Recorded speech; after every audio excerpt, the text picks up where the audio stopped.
now that he's 51 years old. All right. The statement reads, Devin Carter went and had successful something surgery on his shoulder, and he will be reevaluated in 6 months. Sports surgeries are like 100%, right? Meaning what? I can't think of like an unsuccessful surgery. That it's so funny because you're so lame like me. Like I had the same thing. I was like, has there ever been one where they're like, John Smith had unsuccessful surgery on his knee? We're gonna have to take his arm. Yeah, it's done. His career. I don't remember ever reading one of those. If it's happened, great. I mean, well, actually, if it's happened, bad. But they're always successful. And also, how do you know it was successful? What I mean, God, let's not use Devin Carter because I don't want to jinx it. But let's say Jason Ross had successful surgery on his shoulder. He'll be out. He'll be reevaluated in 6 months. Well, what if your career is never the same and you have to like change arms to shoot? Like, do we go back and say that was unsuccessful surgery? I would think that would qualify. But I don't think anyone will do that. I don't think anybody goes back and goes, "Hey, remember when they said it was successful? It's not." In this case, it sounds very similar to what Kevin Huerter went through and what his surgery was.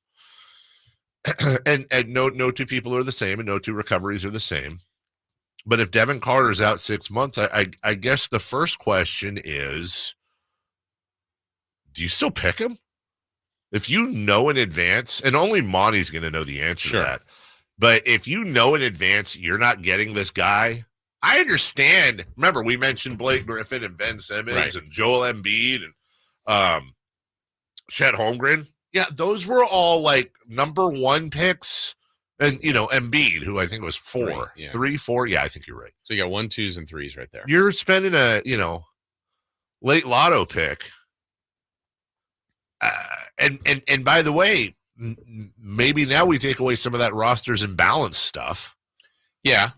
I mean, first off, I think if we had Monty on today, he was like, of course, he wouldn't change his mind. Of course, you're right. But I also will I'll use his words, and he said even the night of the announcement of him as the pick, like they're looking for people in the draft to be on the team and help them long term. Right. So whether or not the player you draft is rookie of the year or a slow developer, or in this case injured, he's not checking that box until later, right? Like we wouldn't even know. Like the argument, let's even take Tyrese Halliburton, who came in right away and was good. Mm-hmm. Well, he's not a long-term.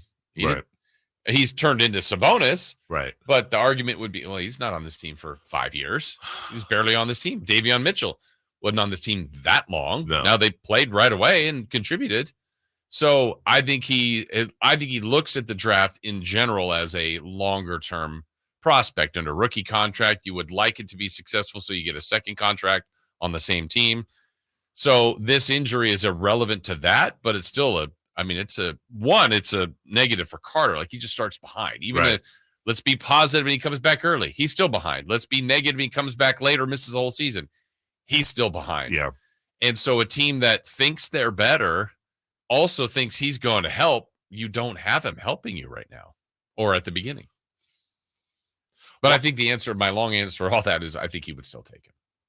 Here's my thing. Why is it okay to not share medicals?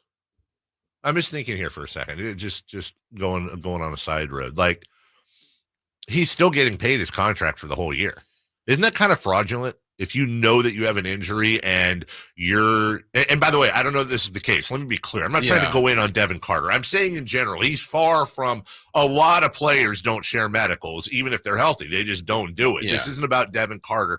I'm just asking philosophically, if a team is going to spend a pick on you, especially a lotto pick, and then invest in what that rookie scale contract is, and you've got an existing injury, and now all of a sudden you're going to miss at least half, if not an entire season. Like, why? I wonder why that's okay. Why is that not a requirement? Yeah, and did we ever get full clarity on when? Because I thought initially it was something that may have happened during the workouts, and then I thought he had something where he said, yeah, he kind of played with it this year. Yeah, he said he was playing. I think Carter actually. It was Carter himself. Yeah, right? I think he tweeted about it that he He played the. God, there's another Devin Carter, and I follow this dude too. But I always there's a Devin Carter that's a owner of DC's Transportation LLC in North Carolina, Chapel Hill. It always fools me. I'm a big follower. Yeah, huge follower. But yeah, he said he was talking, I think, to the, he was saying, hey, Friar Gang or whatever, referring to Providence fans. Like, yeah, I played with that all year long. I would go back to, like, how is the NBA not worked out that you should have to share your medicals? Well, there's a law that you can't. HIPAA, right? Yeah. But they can't force you. But also, I mean, I'm not trying to give anybody the benefit here, but like if he truly did play with it, I'm going to believe him. So the Kings obviously liked what they saw. A lot of people liked what they saw. Worked his way up to a lottery pick, and he did work out with the Kings, and he did work out with other teams.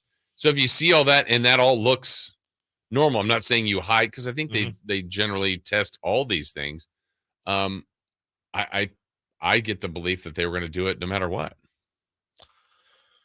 Well, that's the belief. No, I don't think you're wrong, because it's just a bummer on so many levels. Yeah, it is. And by the way, let's talk about what it isn't. Okay, it's not like the end of the season and now they're going to slip like 3 spots. And I'm not saying Devin Carter wouldn't have helped or been, but we're also talking about a rookie who's never played for this team. Yeah, let's not act like it's not De'Aaron. Yeah, exactly. It's not like oh my God, Devin Carter's there.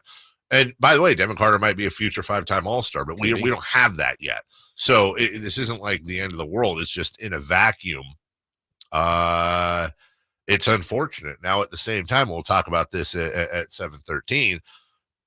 Going to benefit somebody in the rotation. Yes. Yeah. And then the other part, look, we can't forget, at least what the reports were, Dave, that the Kings were willing to move the 13th pick. So if that was a road, remember we talked about this before, the board in the room has multiple ways to go. One of their thoughts was, hey, can you pair the 13th pick with something without a name attached to it? Well, they couldn't. They didn't like didn't like it. And so then say, hey, look, this is a player we do like. Let's take him. And then now, unfortunately, this is the next path of that decision. It's the crappiest part of our jobs, by the way, is that we're in a position where we all have to comment and opine on things, and we don't know what happened. Right. Like, it'd be one thing if we could be like, well, they could have taken Herter in the pick and Kuzma was sitting right there. Yeah. Or we could know like all the deals and then be like, well, they should have done that. They should have done. We don't even know. Plan 4 was the best one. And the fact is we can only guess as to what it was. Well, what we've got is we've got a hurt rookie that we're not going to see for a while. But maybe it gives him an opportunity to sit front row and learn and, get into the NBA and, find his way. Yeah. All right. More on that later. We'll take a break when we come back. Safe or out, Farhan Zaidi and San Francisco Giant edition. He had some comments yesterday on Bay Area radio that caught my eye. In the meantime, much like I'm sure Devin Carter got, you want to make sure if you have the opportunity for something as important as an HVAC system, you get a second opinion. And that's exactly what your second opinion partner at American Energy Heating and Air, but AmericanEnergyAir.com. That's what they'll give you. So let's say you had a tech come out and diagnose your HVAC system, and you were surprised at how expensive it was. And look, I don't know, maybe you're different than me, but I don't know what an HVAC system's supposed to cost, and I don't know what a HVAC repair is supposed to cost. You trust these people that you've never met and that you don't know to come into your house. And we've all heard the horror stories, like taking your car into a mechanic. If you don't know anything about cars, and it's like, well, your flux capacitor is broken, and that'll be $2,000. Well, how do you really know, unless you know cars, whether or not that's a fair quote? It's no different with HVAC systems. You have to trust the reputation of the company you're dealing with. And American Energy Heating and Air has been around since 1981. They have an A+ with the Better Business Bureau. You can go online, Google, Yelp, whatever, and read the reviews for yourself. Get a second opinion from them. Worst case scenario is the best case scenario, which is you already got a really good quote and you're going to use the other guys.